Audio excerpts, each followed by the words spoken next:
Everything is going now. All right. Hello to everybody. Hello, everyone. How are you? Welcome to the Eric and Liz show today. Welcome. And I don't know if you all can see it, but Liz is making a very special tribute today. She is wearing a Black Panther shirt. Yes, it's actually something I don't normally wear, leather, but you know, we're paying tribute to Chadwick Boseman. And I just want to give my condolences to his family and to all his fans, all the kids who looked up to him. You know, it was a pretty sad weekend. Yeah, sad. It's, you know. It was really sad, and it came, well, the thing is, I think to the public, it came very surprising. I think they held it very, under the wraps and private, because I hadn't heard about his condition. Right, exactly. So I tell you, I was hoping to myself that it wasn't true. You know, sometimes people say things and, but unfortunately. Yeah, but it was like, on the major news channels. So it's just sad. It's really sad. I think everybody lost someone very important here, a great actor. And it's so bad because you're like looking forward, because he was only 43 years old. Right. He could have accomplished, so much more. And, like at the peak of stardom, having that happen to him, it's just sad. It's just sad. Right, exactly. So that just, lets us know that we really need to live life to its fullest. You just never know. You just never know. Yep, it's one of those surprises in life, may I say. Okay, let me just see. Okay, we have JayR. Yes. Here. So let me introduce. Oh, is he on yet? Well, yeah, he's going to come on. I have him here, and I have also Diamond McBride, so I will let them both in. All right. But first, JayR.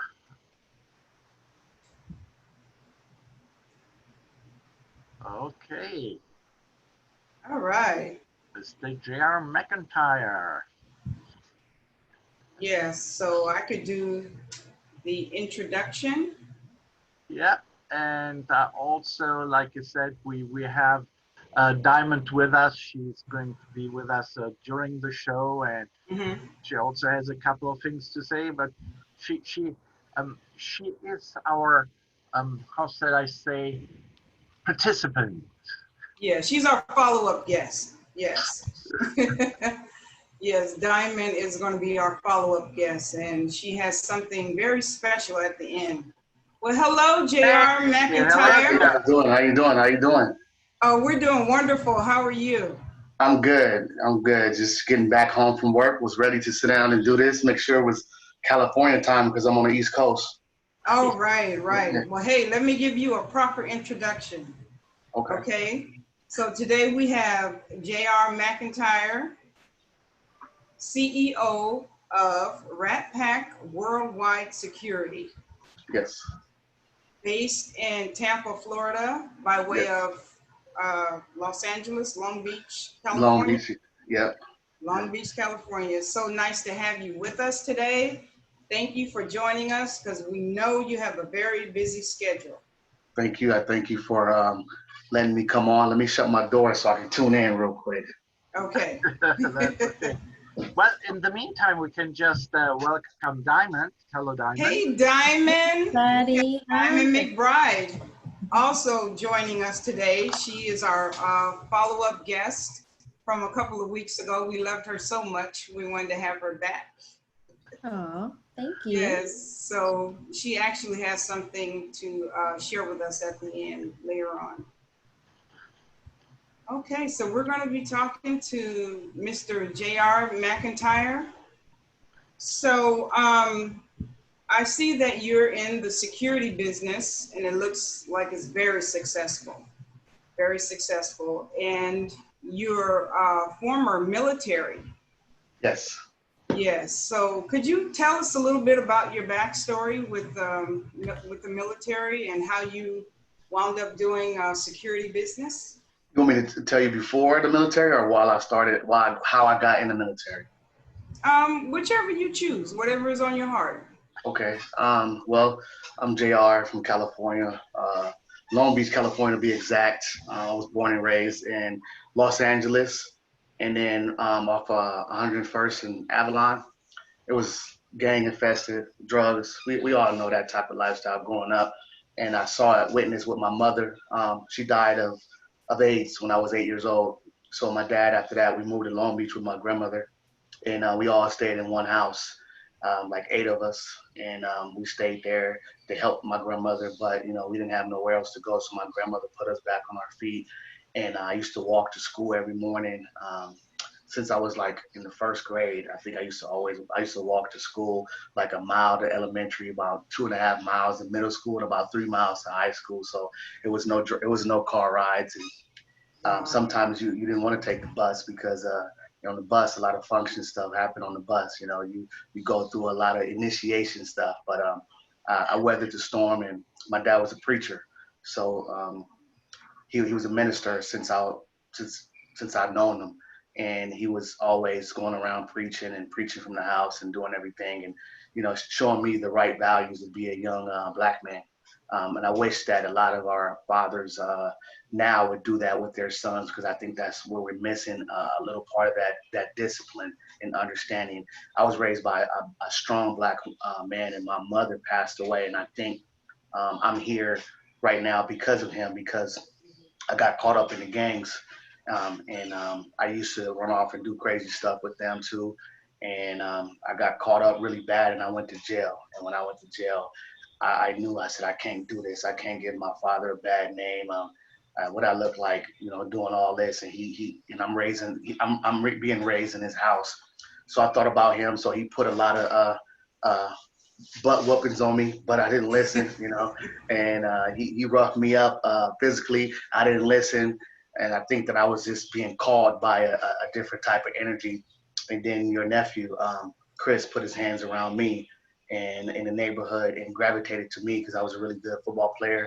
And he used to say, hey, come with me. So, a stranger hopping in another male's car, a black man, and he would take me to go fix under sinks and fix roofs and do carpet and clean whatever, and my dad never knew. Because I wouldn't, I was like 13, 14. I'm going to make some money, and this is my way of making money. And that's where my ambition came from the military and continuing that and starting Rat Pack is because I saw that work ethic from my father, and I saw that work ethic from Chris. And it was no holds barred. Chris, he'll go build you a whole house in 2 days, and I don't know how he learned that because I didn't know no black people build no houses and stuff like that. But he could fix under cars. He could do plumbing.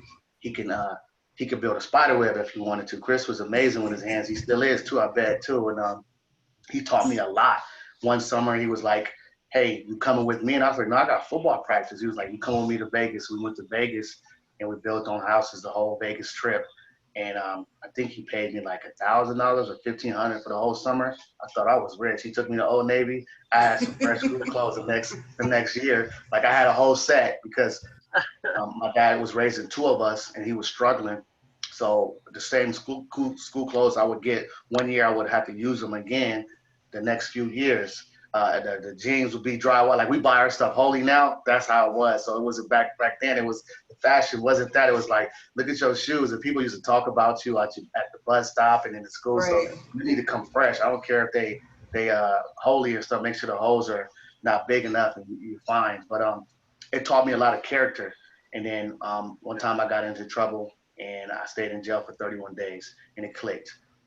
Everything my dad was telling me, all the hard people are dead or in jail. And I said, I don't want to be here. I didn't like the way they treated me in there. And if I thought I was tough, I wasn't tough. That, jail is a different animal and don't let nobody tell you different. The ones that keep going back are institutionalized. They want to feel that way. Like nobody should want to be feeling locked up like that, especially if you got talents that you need the world to see. So at a young age, I knew I wanted the world to see something. I just didn't manifest it yet. I didn't know. So when I got out, 2 weeks later, I went to the Army. Mind you, that was after 9/11, after the towers blown up, and I saw the towers blown up on TV, and I was like, man, what is going on? And then everybody started talking about war, and I was like, man, I want to go. We in war right here in Compton and Long Beach. Let's go to war then, you know. So 2 weeks later, I was gone, and they shipped me out to Fort Benning, and then to Fort Sill, and then 8 months later, I was in Iraq. I was in Iraq. I was in Iraq, and back then in 03, 04, that tells you my age. I'll be 40 next year. That I've been fighting this war on terrorism for a long time now, and I like it, and I love it because I feel a purpose that I could be a protector in my life, and I think growing up in the neighborhood added more skin to what I wanted to do, and I always wanted to be a professional at who I was. So in the military, I took that to heart. I want to get the best PT score. I want to shoot the best. I want to run the fastest. I want to look the best. I want to show up on time. And I was always in competition with JayR, because if I could be the man I am today, then I'd be a better version of me tomorrow. So people didn't know that in my head. It was just turning because I needed to go back and show my city that I did it, because they was the ones telling me not to go to the Army. Don't go to the Army. That's this, that's that. They're going to program you. They're going to do this. And when I got back after my first couple of deployments, them same people was doing the same thing or worse. And it's like, I told you to come with me. So my first deployment in Iraq, we drove from Kuwait to Iraq. So right now, if you go to Iraq, which I did 4 deployments, one 12-month, one 15-month, one 9, and one 12. 55 months in combat. I spent my 21st birthday to my 32nd birthday. Wow. So I know that place like the back of my hand. It's like I was born there. We was going back to places back to back. One time we got deployed and we stayed a year and a half, and my son was being born, and I left in October. He was born in November. I didn't come back till 15 months later that he was walking, and he did not know who I was. So as a military man, like that's the type of character it built for me. That's how I'm able to maneuver in the security industry, because it is hard as a Black man being a security owner, and it's harder now, right now, what's going on, because we have to show more credentialing. So I told myself, and I'm gonna double back on the deployments, that okay, yeah, I did a lot of badass stuff in the military, but does that correlate to the outside world? The people that don't understand that language, would you understand what I'm talking about? How my resume looks. So I revamped my resume, and then I started looking for the best security schools I could go to. So if you guys don't know, there are a lot of security schools that you can go to. We just built one, Rat Pack University. We got a nice school that I'm going to teach executive protection. So I learned how to body. Congratulations, that's awesome. Yeah, we just opened it up last month, and I'm teaching executive protection, personal security, church security, maritime security, and just overall situational awareness, but I touch on that too. So I went to these schools to unlearn, to relearn. Yeah, I did a lot of combat exposure. Yeah, I got popped twice. Yeah, I saw a lot of my fellow veterans and soldiers die. I saw a lot die without violence, from suicide. So I've been through a lot. And I thought I was already supposed to be gone. So my contribution, it has to come really strong now, because it's like, if they're there and I'm here, why am I still here, God? So you question that, God, is this my purpose? So, I went to these schools and learned how to be a better bodyguard. I've been doing bodyguarding since 2009, from the top clients to dignitaries, governors, mayors, to the lowest clients to rappers that I can name that you guys probably listen to. And I'm now, and how I got in, I don't know if you guys know, I'm only 5'8", 5'9", if I want to lie on paper, and I'm 212 pounds. Some of the bodyguard stigmas is these guys got to be huge. The real ones are my height, and they can maneuver through everything, and you're the driver, you're the shooter, you know your soft skills, you know your hard skills. So I had to prove a point. Nobody wanted to let me in because I wasn't tall enough. Just like when I used to play basketball when I was little, nobody picked me till I was last. So I figured out like, okay, JayR, everybody always underestimates you. So you show them what you're about. So I went to these schools and I wasn't the best. It was guys leaving there shooting 40 out of 40, fighting better. Well, it was only one guy that fought better than me in all the three schools, but the rest, they would win awards like the Golden Trophy or the Golden Watch or the Nugget or whatever, and then they get in the field and they suck. So my thing about it is I'm a very hands-on.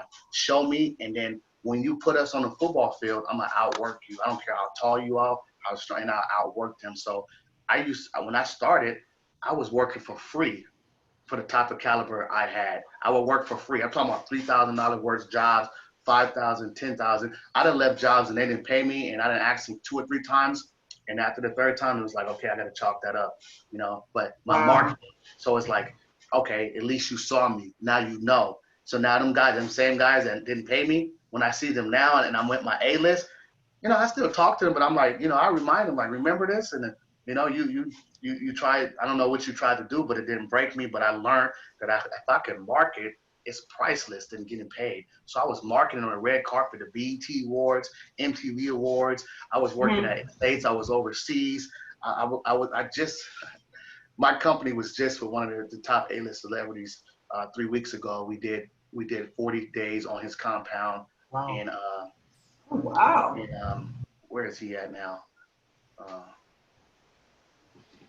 think it's Iowa.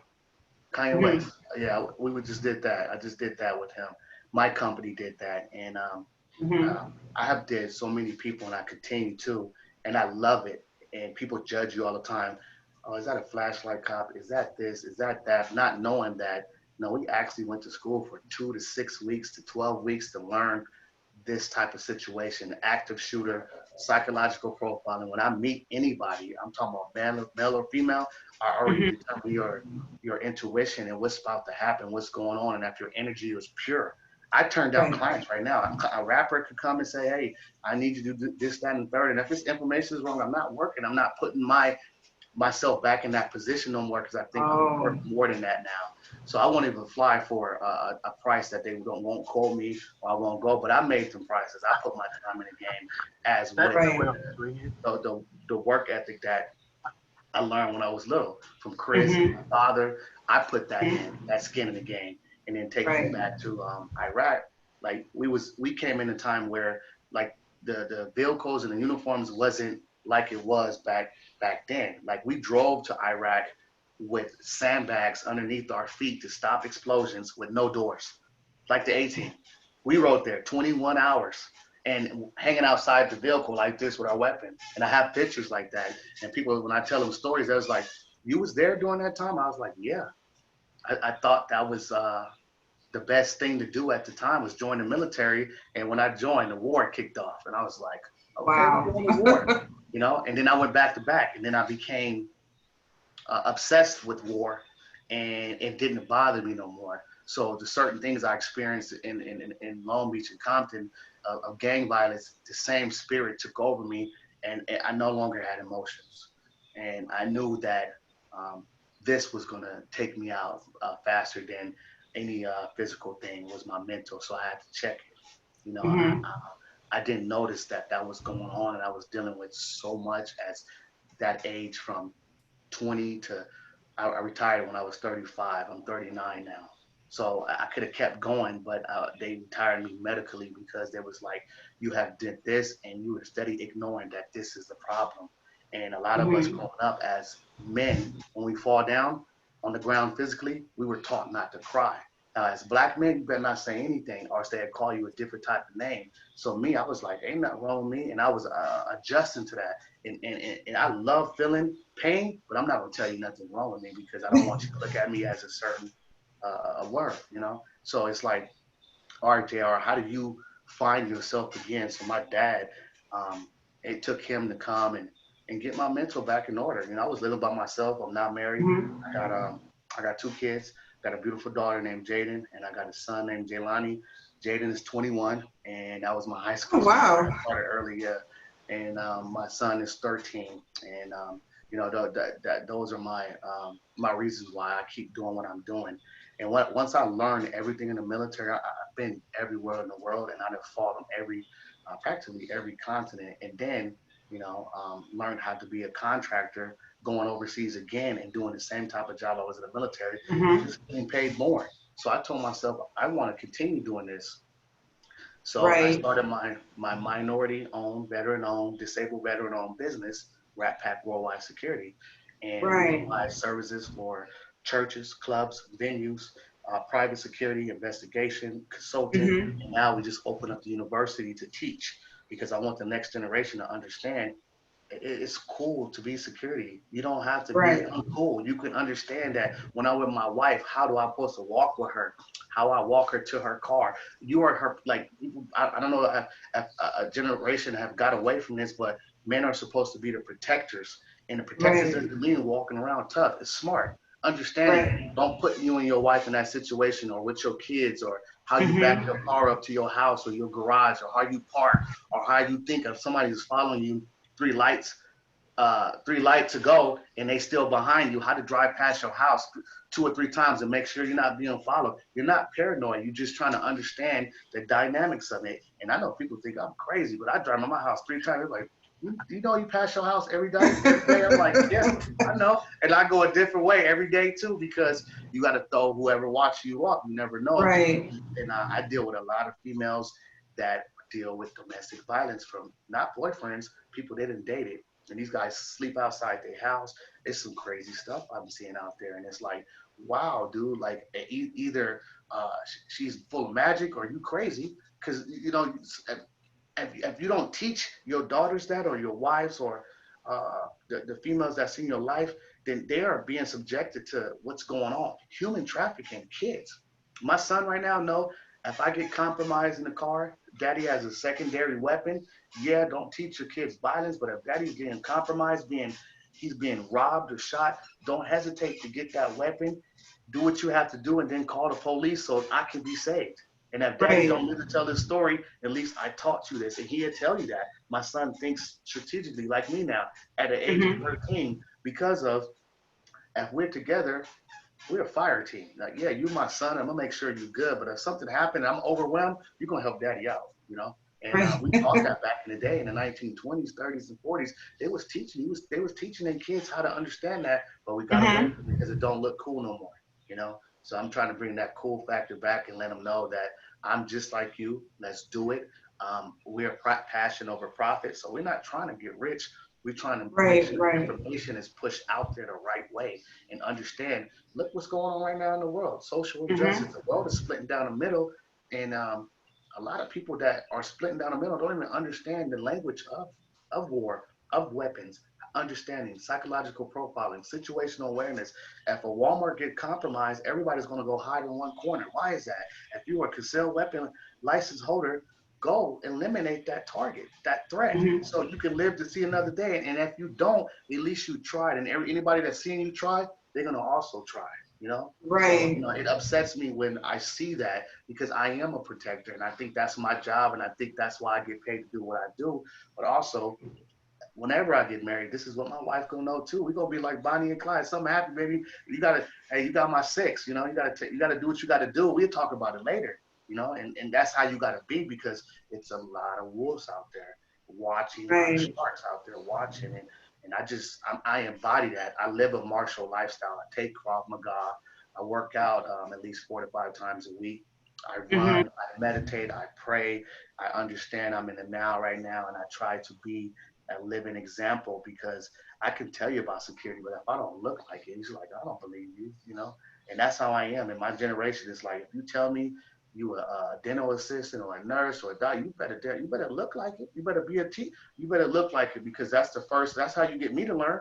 If you tell me you Mm-hmm. learn, then you better look like it, you know. And that's how I am. So Right. I embody all that. So you know, I know that was a big spill, but I just wanted to, you know, get the ball rolling before the questions being asked and let you guys know that this is why I'm here, you know.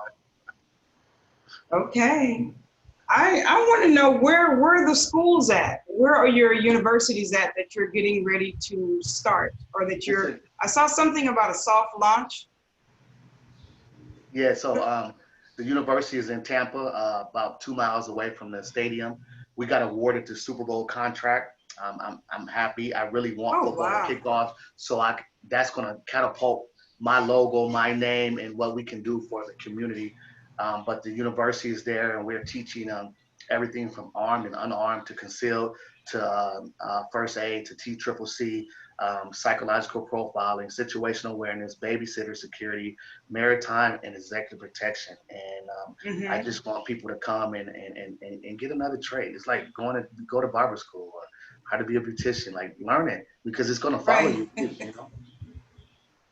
So where are you drawing your stuff from? Because obviously, you know, if you have something like the Super Bowl, you go from normal operations to 100 times the operations. Yeah. And I was in the catering business before, so yes, you have your crew, but then you have to kind of outsource. Right. So what I do is I build so much of a big marketing that I have a roster of 300 guys that's ready. And now the thing about it is getting them credentialed now. So they got to pass background check with the Homeland Security and all that. This is not regular security. This is top of the line. And if they're not ready, then I got people that's going to replace them. But at the end of the day, I've been building my database for a long time. You know, and marketing is big for me. I spend all my money on marketing and anything else. You know, to wear a Nike shirt to go get the logo done, it's just like an introduction. It's your bio. But what is that? Right. What are you doing? You know. Exactly. You know what? I wanted to know, for some of the females, do you have some tips for females on security, how we can stay safe? Yeah, definitely. Like I was just saying about the wives, understand that what we do is once a month, we do a concealed weapon class, situational awareness class for females for 5 hours on Saturday. And we teach them how to look outside the box, think about it, a lot of females are scared of the weapon. So how to understand that you are the weapon, not the weapon is the weapon, and how you make sure that you focus the weapon, how you punch out. You're not coming out like this or like this, how you draw from your person, you know, and then you check your perimeter and they put it back. Like everything got to be calm. Like you dancing, you got to make sure that you relax, you chill, you just understanding. But as far as females, just be teachable. Like situational awareness is really big. A lot of females, they walk like this, you know, they texting. Like, you don't know who just got out the car behind you know?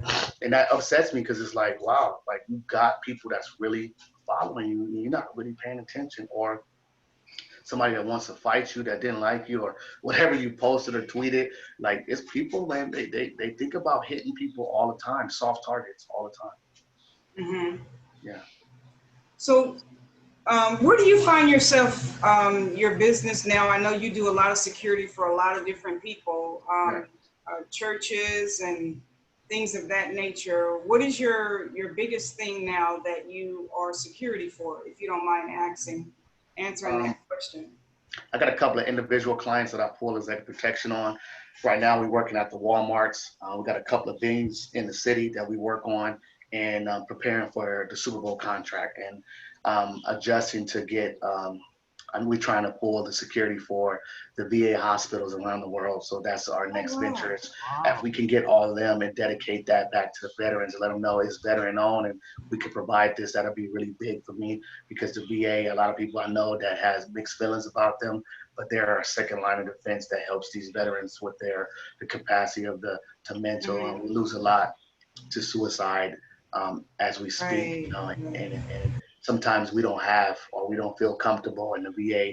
You know, they don't do a lot what they're supposed to do, but they're there. So it's a system in place. We just got to get it better, you know, because, you know, I have my ins and outs with them too. But at the end of the day, who else can we go to? So I want to be able to protect the VA hospital and let the people know that serve their country that you have some veteran-owned security company here that's protecting you. Now just go get help. Go get help.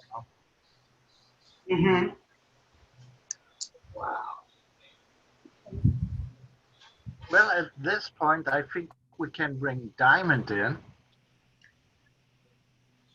You just have to unmute yourself. Then I was like, I'm here. I haven't gone anywhere.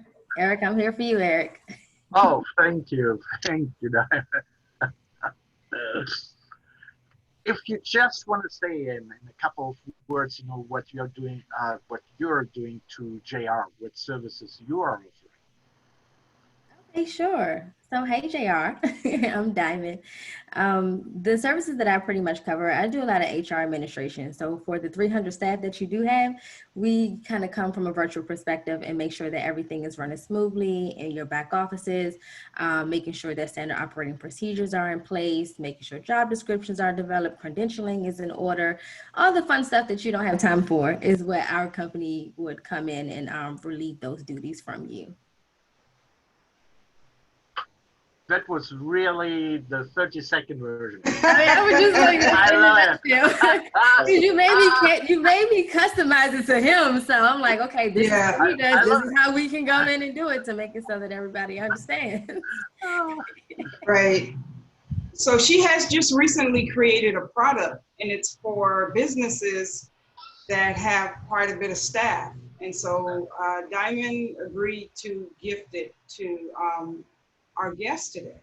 Oh wow! So and I appreciate it. we wanted you to share a little bit about it and how it can help their business. Yeah, definitely. So we are doing a soft launch ourselves of a new training. So a new training that is not it's not extensive, but it's a training for business owners who need help kind of delegating, because when you're in that CEO role, a lot of times you want to hold on to your baby. You want to hold on to the business operations. You want to hold on to the connections you're making sure that you're kind of crossing all your I's, crossing your T's, dotting all your I's. But at the same time, you're kind of stifling your creativity by holding on. So what we have produced is a training for entrepreneurs or business owners to be able to effectively delegate. So that involves a whole workbook that is designed and developed by us to pull out the essentials of delegation and making sure that you're maximizing your virtual assistants, make sure you're maximizing your administrators, and everybody who makes your offices run smoothly. So we allow for you to be able to strategically plan for delegation. It's a tough pill to swallow for some, but it's an interactive, fun workbook. It's fillable. So that is our gift to you, because it's the precursor to our new training that's coming up for entrepreneurs. Wow, and I appreciate it too. I was looking for a little, I use ADP, and then I have a human resources in my office, but she does need a lot of help. So I would love that for you guys to let me know how we can help each other. I was sitting here thinking the other day, I was like, I need an expert in that area, because I know I have a heavy load coming up, and I know next year we're going after all the hospitals, so it's going to be a heavy load. I don't want to have my hands in everything. The less I know, the better about that. Right. Make things run a little more smoothly, because the main thing is delegation. We got to do that. We got to delegate, because we can't do it all, and that makes us function even that more smooth. We can delegate. Yeah. Especially that's a hard one though. Yeah, I know, right? And if you like you said, you have the contract coming up that's going to kind of expand your business. When you're setting the framework to scale your business to be able to handle that heavy workload, it's best to do it a year ahead at least, but it's best to do it before that time comes, where it's like lights, camera, action. Now you need to now hire 600 new staff members. You got to get them all credentialed. You got to do all this, and you still got to run the company, take care of your family, and be okay. So preparing to scale your business is one of the biggest keys in entrepreneurship mainly, but I see that we fail a lot, especially as people of color. We kind of fail that. It's just like we are so busy working in the business compared to working on the business because of the heavy workloads and not having enough support, or not having, just the expertise in that area. So bringing on outsourced support would kind of help you scale the framework that you need to prepare for the increase. Right, exactly. And another thing I wanted to mention, I don't know if you already mentioned this before, JR, because I kind of can hear a little on this side, but You received a few awards. You know, you have the Purple Heart. That is really huge for the military. Yeah. So yeah, we don't coming from where we come from is very rare. You see that, and Right. even getting the Bronze Star, that means a lot to me. Is that, and a lot of my friends that died got Purple Hearts and Bronze Stars and Silver Stars and stuff like that. So it was very hard for me to even accept any of that. I guess we want to call like awards and stuff like that. But to be where I'm sitting now, my father made me realize that JayR, like not a lot of guys, he didn't know nobody that he grew up with to now that has them type of awards. And you know, they say that I did a job and I did it so I can come back home and I can bring my soldiers home. And that's the biggest award to me is that, yeah, I love my Bronze Star and I love what I did for my country and everything like that. But at the end of the day, like, does it precede me? I don't know, but I know that I'd rather be somewhere else than be talking about, the certain awards because I lost a lot of good people that's not here no more. And I got Okay. this exact award as me, and I just want to make sure that the public knows that yes, sometimes I guess if the language is you're a hero, and I would think that before me Right. are heroes, and I wish that if I could do it all over again, would do everything in my power to bring them back home. And, so that's how I feel. But I'm happy about my awards and what I received in the military and stuff like that. But Right. I want to make sure that the public knows that I'd rather have them guys back before that.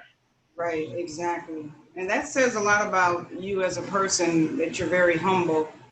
And I haven't known you for any amount of time, and I see so much, I don't know, just so much success in your future. And hey, I'm going to throw it out there. I just want to predict that you're going to be doing security for um, our new president. I would love to do that. I would love that. Uh, Hey, well, so, I love how she formulated that for the new yes. president. Right. Yeah, I just wanted to throw that out there, and Right. I mean that. I mean that. Yeah, right. Yeah. I received that too because at the end of the day, that's where I see my company growing. It's being global and worldwide, and I'm putting it out there, and I'm manifesting it. And I no longer want to use my expertise and work for anybody else. I want to make sure I push all that effort to make my company great because I know what I'm doing it for. I'm doing it for the guys and women that's not here no more that died for our country, and I'm also doing it for how I grew up. Nobody I know had that type of recognition, and I want to be in the Forbes magazine one day, and in a year I'll be in the Forbes magazine because I'm pushing that effort from where I came from and putting it into a security standpoint and letting people know that even when COVID-19 hit and nobody blessed us with loans. We grinded hard. We got turned down for loans, PPP loans, SBA didn't come through, and we still grinded, and we're still here. So it's just the ability to even jump off the porch. A lot of people got a lot of good ideas, but they never act on it. And then when they dead on, somebody else can reference them and say, "My uncle used to. Why he didn't put it into motion? What was he scared of?" And it's a scary world. We live in a world full of sharks, but I'm also here too. So. Okay, I do have a couple of other questions. I wanted to talk about the business side of your business. So how long did you have to go to school for that? And what's all entailed into, if someone is listening and they are interested in joining your team or, doing a business like this, what's all entailed? Well, we had to put in a business license and get the insurance for it. Like I said, I used to work for free, so I put marketing before getting paid, and now it's doubling back now because we do a good job without the payment because we did this for our country. So now it's time to get paid for it. But myself, I went to 3 different bodyguard schools just to understand soft skills. So the first school was 30 days. The second school was 7 weeks. And then the third school was 52 days. So I learned a lot. And the second school was Israeli tactical to shoot. So how to understand the shin bag style, the Krav Maga as a solo fighter, how to, if a Walmart was being attacked, how to eliminate that target, being myself without a team. Understanding you have to do all jobs to get to that point and then come back, because I'd rather go do that than sit here and watch all these people die. So your mind frame has to change. And it was crazy if people see me dressed like this or with the hat on, they don't know I'm thinking like them or way past them. And then when I get on the range, it's shocking. It's like, I didn't know. Yeah, this is what I do. Like, this is me. I'm not going to change where I came from. Right, and that's a big part of your success. It's a big part of your success is that you stay humble and not forget. Right. Yeah, absolutely. So we have another guest. Yeah, Lucinda, and I'm like, for reason whatsoever, Lucinda, are you watching, Lucinda? Lucinda, are you watching? So I'm just wanting to resend the link. I'm going to actually go back. So just give me a second here.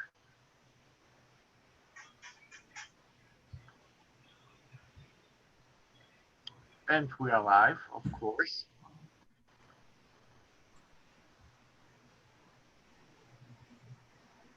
Because two of you made it actually, on that link.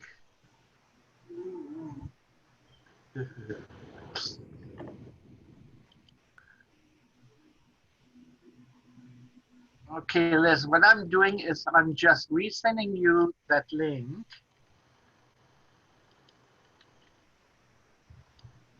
And if you could just link it, send it to Lucinda. Yes, Well, that one that I'm sending you now, because it looks like the other link was from a previous show. Okay, I just sent it again. So. No, hold on, here. This one, that's coming now. Ha! I love life. All right. So, JR, coming back to everything what's going on and whoever is going to be the new or old president, if there's this weird thing about that fear mongering. I mean, everybody who follows the news has the feeling, there's carnage out there, which to a certain extent it is. But apparently, compared to the crime rates of the 90s, what we're experiencing now is by no level comparable to what happened during that time and how many people were assaulted, murdered, and. What personally troubles me when I suddenly see, a young white boy, 17 years old, running around with an assault rifle, start shooting people, and nothing, well, things have happened, but, and there you can get me or not, but that vigilante style defense has no law in this country, has it? So you're asking me about what happened in No, not what happened, but I mean that vigilante style defense. Yes. There is no law in the United States, as far as I know, which actually allows someone to bring vigilantes together and stop, Yeah, there's no law for that. Yeah. There's no law for that. I mean, I think people are just taking up their right of the Second Amendment, and I didn't fought and lived in other countries, so what we're seeing now is what I see when I go to them countries. So my thing about it is, like, once upon a time, America, we stuck together. Yeah, we all came from different walks of background, but there was a point in time where that it wasn't this is looking like Iraq and Afghanistan to me, like on the streets right now. And I feel like my heightened level of security has went up, because it's like, am I fighting back overseas or am I here? You know, and now I have to protect not only myself, my kids are with me sometimes. So it's like, what will happen if it spills to my way? Will they understand my violence of action? How I look at my rules of engagement coming from a combat veteran mindset, and understanding that, you know, we all have to just love and respect each other. We know that we're not going to get that at all angles, because I have been, you know, in situations where it was unfortunate for the law, and they didn't know until I opened my mouth or talked or whatever. Yes, you profiled me, but this is who I am, you know, and that's why I pray hard on understanding who I am. So if it's my time, it's my time. But at the end of the day, I think that my intellect is going to dynamically challenge whoever that law enforcement officer is, if something was to happen to me out there in the streets. But as far as bearing arms, that's the Second Amendment. You know, it's the wrong way and the right way to do everything. And I think definitely that, you know, what's going on over there, they need more guidance, you know, and there needs to be guidance everywhere, because the world is splitting down the middle, and you got to understand what side you're going to be on and how you're going to defend what's yours, you know, because at the end of the day, you don't want to get caught up doing the wrong thing, because when you get caught up doing the wrong thing, you get exploited. You want to make sure you're educated and understand the laws and what you are doing. That's why I train everybody around me. Everybody around me is licensed to carry. We're not carrying because we're scared. We're carrying because we understand. You know, Right. in the middle of the night, as a black man, if I get pulled over, the first thing I do tell them, I am a weapon license holder, and I have weapons in this car. So if something happens, you won't use that as an excuse. You know, I do show my hands, because I'm a threat, because I did this probably way before whoever that officer is, or they didn't do it at the capacity. I know I'm a threat. So, hey, look, I don't want no problems. Why did you pull me over? But at the end of the day, we got to understand that confidence is really big. Whatever it is, people come with an intention, but your confidence can overwhelm them. Yet you come in with intent, hostile intent, because it is what it looks like. You judging the book, but you're not getting inside of the book. Yeah, I look like I'm from that urban area, which I am, but actually I left 20 years ago and I came back and I'm still with my family, but I'm retired military, and I did way more in my military career than you. And I had to correct a lot of law enforcement officers, my military career to now. I still do when I get pulled over, because I have a red card, because they think that, oh, he might be an athlete, or I look like a football player, or somebody, I guess, that's up to no good, until they really talk to me and they apologize. And I let them know, I said, it's okay, because I saw you as an asshole too, but at the end of the day, it is what it is. I'm very secure in who I am. I'm prepared. Right. I'm not nervous. If something happens, yes, I'm gonna make sure it's documented, and long as the world sees. I'm not doing nothing with hostile intent unless someone is hostile to me. I'm trying to be positive. I do a lot of bad stuff when I was overseas to protect myself and bring my soldiers home. I have to turn into that person. I shouldn't have to walk around that same person here. I shouldn't walk around, but I have to sometimes, because I'm scared. You know, I'm threatened. I feel like that the walls are closing in because of what's happening, and there's no more good in the world. There's just people just thriving off everything that's bad. So hopefully that answered your question. I don't get too political, because I hold a different stance. I know who I am, and at the end of the day, I don't take sides in anything that's going on. I'm only going to tell you right from wrong, and that's it. And what's going on is a lot of wrong. But how can we eradicate that wrong? Just continue to keep doing right. You can't fight wrong with wrong, because if we do, then we're the bad guy. You know what I'm saying? And the way it looks like that, we always are bad people. You know, so I like to tell the people that know me or around me, just stay prayed up, stay in your books, be educated, understand when it's your time, it's your time, and that's about it. You know, can't fight it. You know, the world is coming to an end. I know that, so I'm just preparing to keep my wits straight, because I don't want to live like I lived over there in a third world country. I want to be able to understand that we are free. America is the home of the brave, and understand that we got to put prayer back into these systems and understand that we got away from that. And that's Yeah, why I believe that. yeah, That's for sure. you know, we got it. When they took it out of elementary school, I knew it was going down. So Right, exactly. Yeah. We don't pray no more. I remember in elementary school, we used to sing the Pledge of Allegiance and say a prayer, and everybody go to school. But now you go to school, Right. not about that. And I'm like, I'm 40. Like, when did y'all stop this? Like, what happened? Because I love that, because it just brung everybody together. It started your day out as children in the morning, like, you know. Right. And I also know too, you know, back in the day, we were slaves, and I think people are slaves now. And I'm careful how we use that word, because that is workers with no vision. We're slaves to the system, to the sharks that are out here, to feeding into the media. You know, when things happen, everybody's just, oh, that's the talking point. What happened before that? What happened during? Now you don't want to just gravitate on just the key points, and that's what's going on. So we're being enslaved to social media, to the news and stuff, to what your neighbor is telling you. This is a lot of good idea fairies out there, but ain't nobody acting on it. So, you know, I just think that we just got to get it back together and educate one another, and stay prayed up. That's about it. Right. You know, my whole life has been chaos, and I just don't want to live it like that continuously, especially if I want to try to get married, because I don't think no woman want to deal with my antics if I'm always on high alert, you know. So yeah. Wow. Well, you know, JayR, that was very, very insightful. Very.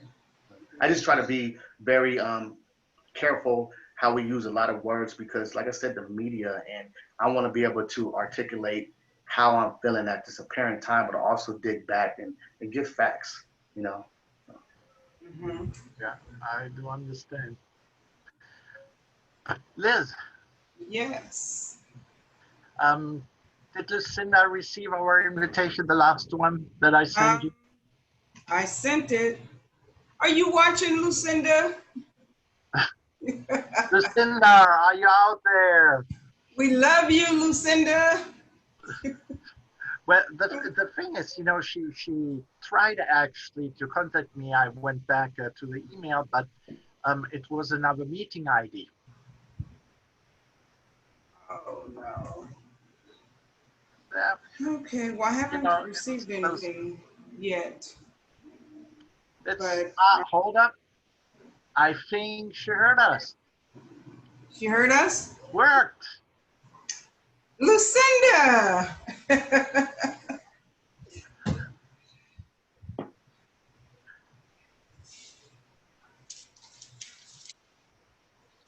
Hello, Lucinda. Lucinda! We have to give her a round of applause. All right.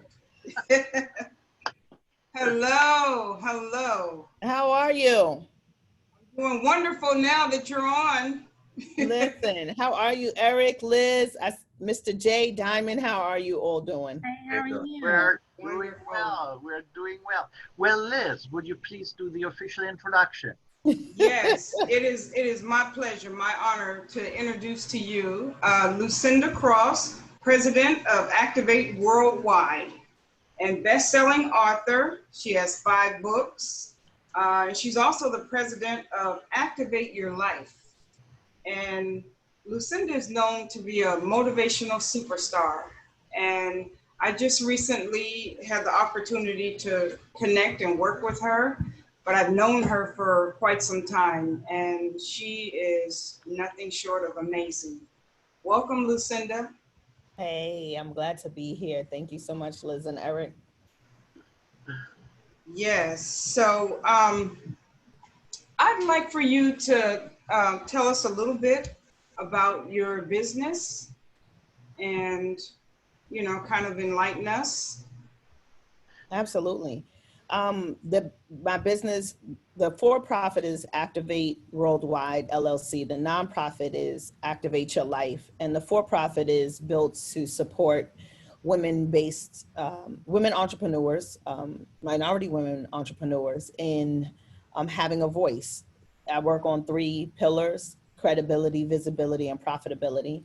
And I like to say I work with those who are considered the best kept secrets. They have something good, but they need to get it out there. And then the for-profit is my passion project, Activate Your Life, which we have our brand, We Nation. It supports reentry women who've recently been released.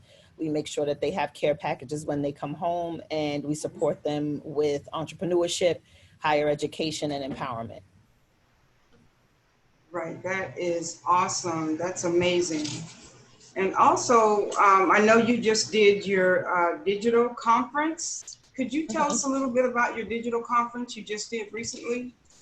Yes. So the digital conference, The Big Ask, is based off of my book, The Big Ask, 21 Keys to Get Everything You Deserve and Desire. Yay!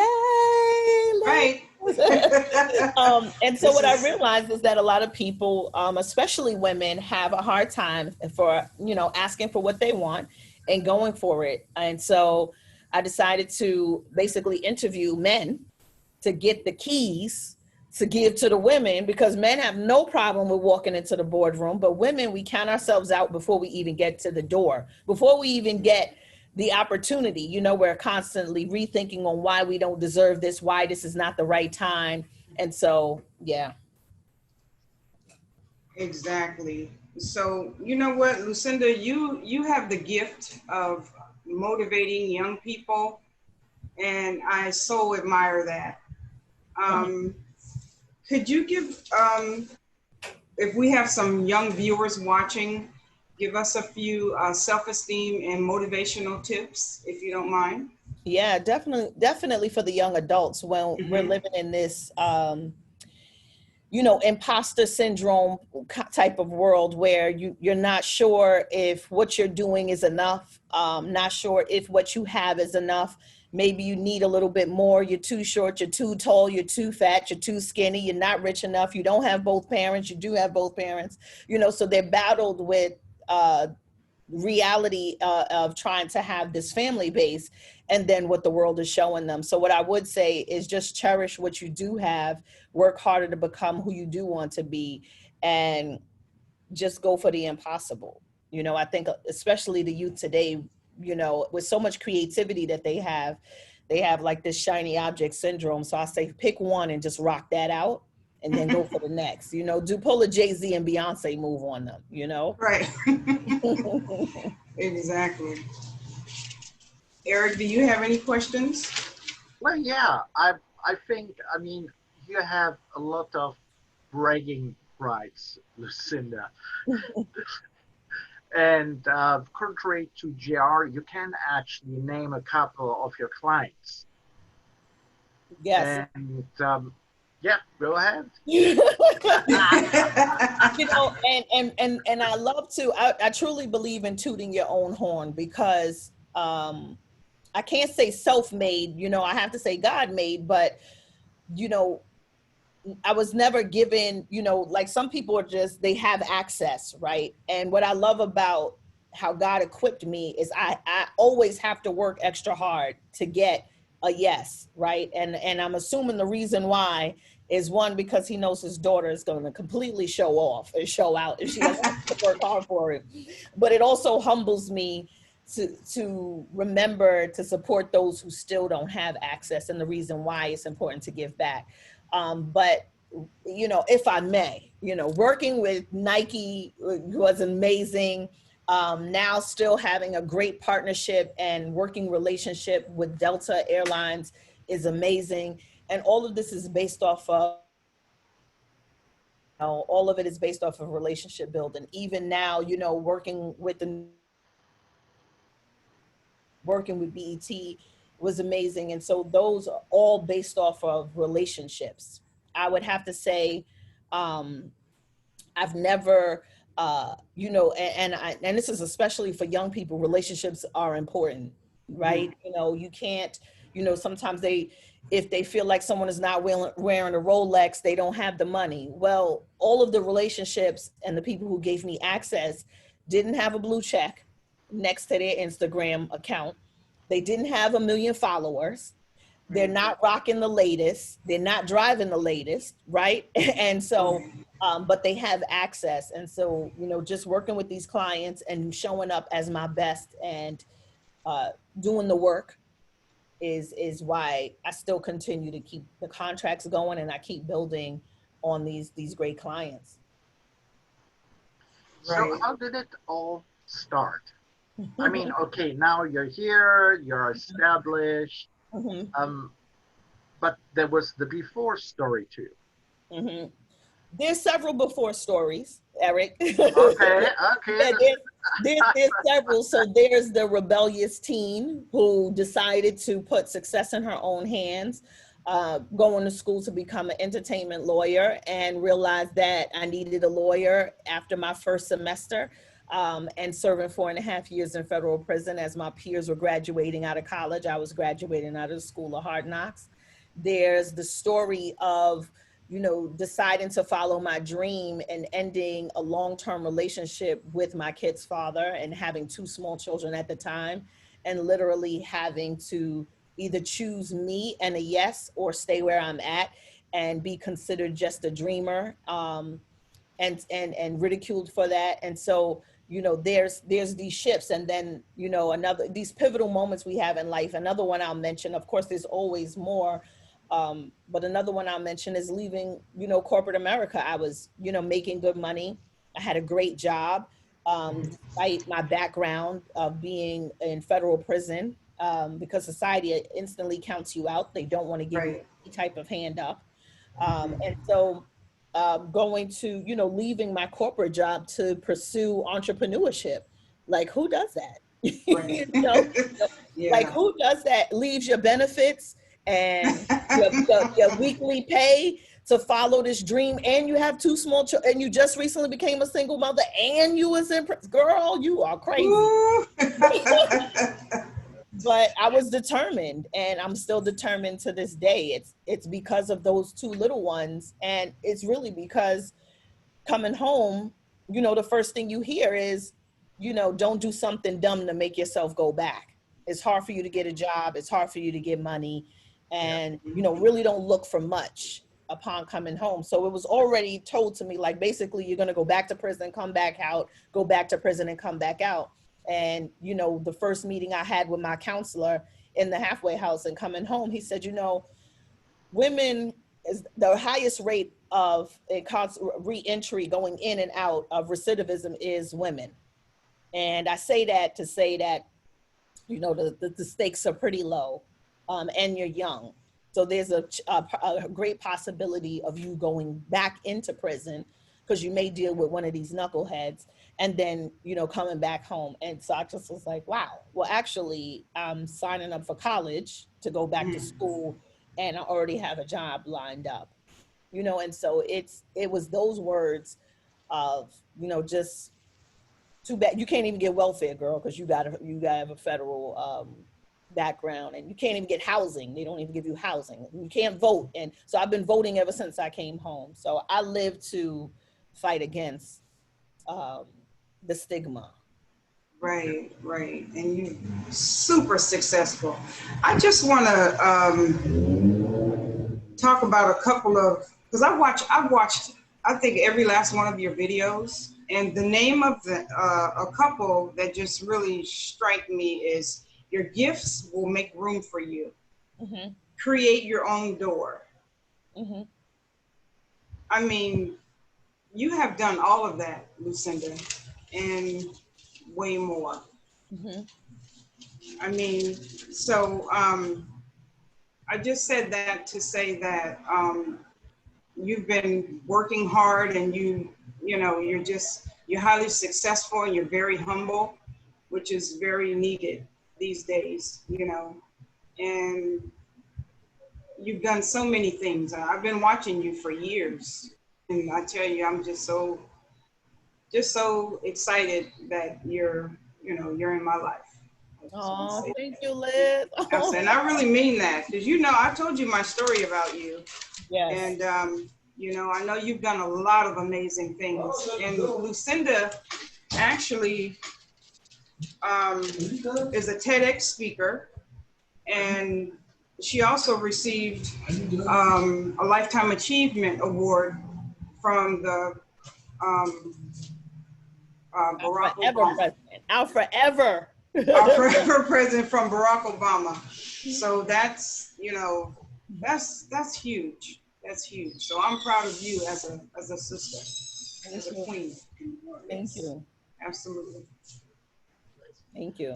I know that we have Diamond on also for another reason, because if I understand, you're also a huge fan of Lucinda.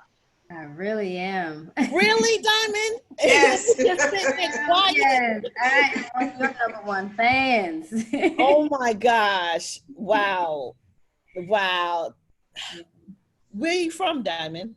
I'm in Maryland. I'm from Maryland. I actually found out about you through Liz. One day, talking to Liz, we were talking probably about 3 hours. We didn't even know we were talking long because our phones died and just on each other.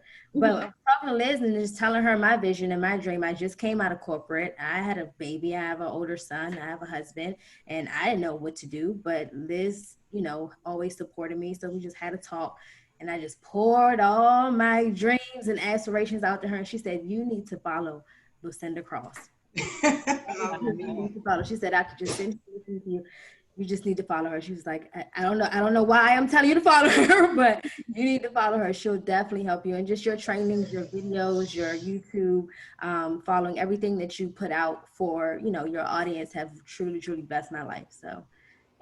Do you have a book, The Big Ask? I do. You do? I was going to send you one. Do you have a shirt? I don't, but I can get So I will send you some Big Ask stuff. So, I mean, definitely message me outside of this and let's have a conversation. You know, I love to connect, you know, with people. We get each other, right? I get you, you get me.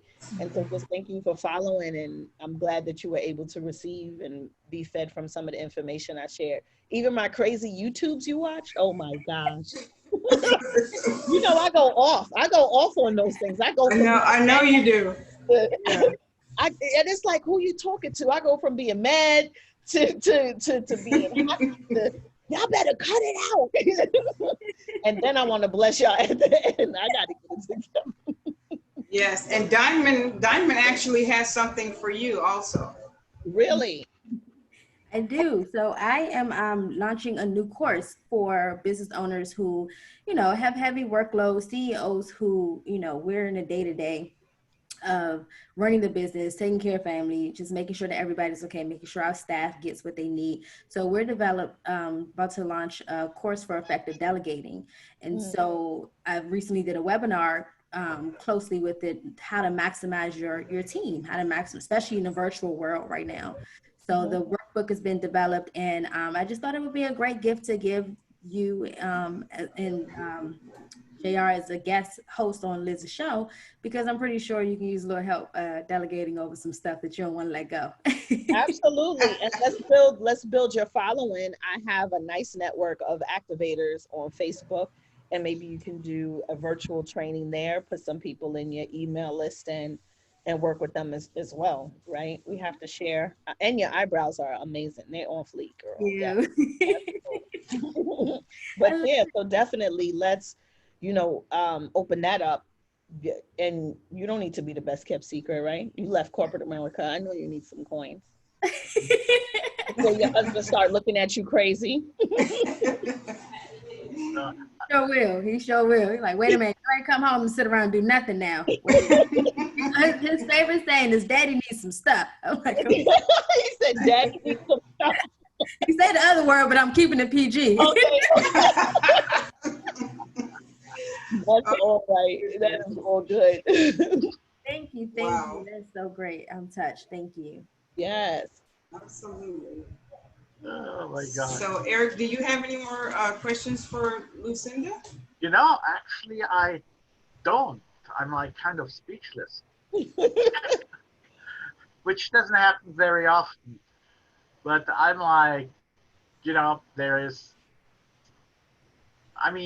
see 3 very, very inspiring women, plus one very inspiring man, which is you, JayR. I'm not looking at my picture right now. I'm looking at you. All right. And you know, when you mentioned giving a T-shirt away, I felt that JR had that look like, where's my T-shirt?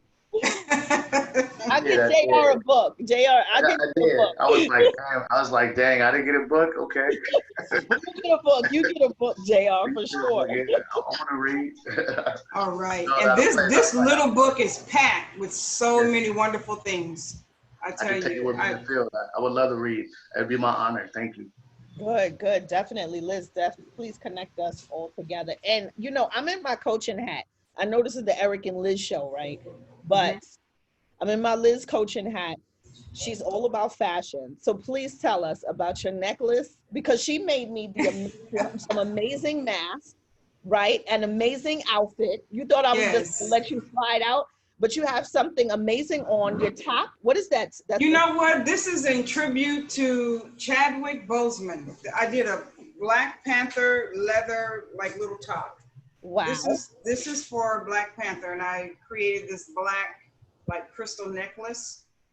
So is there a picture on Facebook and Instagram that we can see? You know what? I'll put one on there. So please do. I will definitely put one on there. I didn't know why I was buying this Black Panther. Now I know. And this is leather. I don't usually wear leather, but I had the two together and it was a nice combination. It looks great. It looks great. Thank you. Yes, all things in my little couture cuff. I love that. I love it. Absolutely. JR, would you have any more questions for Lucinda or for Diamond? No, I just, you know, I feel how you feel. It's just amazing to be in the presence of entrepreneurship spirits like this and back end stories like Lucinda have, and I can relate to that, and how Diamond with her business, and you know, and Liz, and how just Chris, her nephew, brung us together, and then Liz did her due diligence and research to what I was doing, because everybody can talk about it, but do you believe it? Do you embody it? And I definitely feel that the Eric and Liz show that is embodied. So I'm honored to be on this show, and then to be around Diamond and Lucinda. So it's game time. So I like to. It's like, okay, Lucinda, she way past me. Let me get there. You know. So I like that competition. And Diamond, okay, I see her. She's doing this right here. Okay, I want to use her. I want to see how we can work together, because I want to elevate. I don't want to just stay in the same position. You know. Right, exactly. That's what it's all about, like, you know, pulling people together. Exactly. And that's what Lucinda teaches. She, you know, she's one of those persons that she doesn't hold anything back. She'll, you know, give you ideas and want you to blossom. And, you know, there's enough for everybody. Definitely. Yeah, there is indeed. Any other questions? From anybody to anybody? No? Okay. So my apologies for the connection mess up, Lucinda. It's okay. We got you on at the end, and that's very important. And then, I mean, I wish you a very nice weekend. We're nearly there. Yes, thank you, JR. Thank you, Lucinda. Thank you for having me. Appreciate it. Okay. Thank you. Thank you, Diamond. Okay, thank you. And how can we view the show? I'll send you the link. Okay, definitely. Yeah, I will definitely send you the link. Okay, Yeah. thank you so much. Or Okay. you just go on Eric and Liz show on YouTube and you find us. Okay, definitely. Okay. Right. Appreciate it. Okay. All right. Take care. Thank you. Bye-bye. Okay. Bye-bye.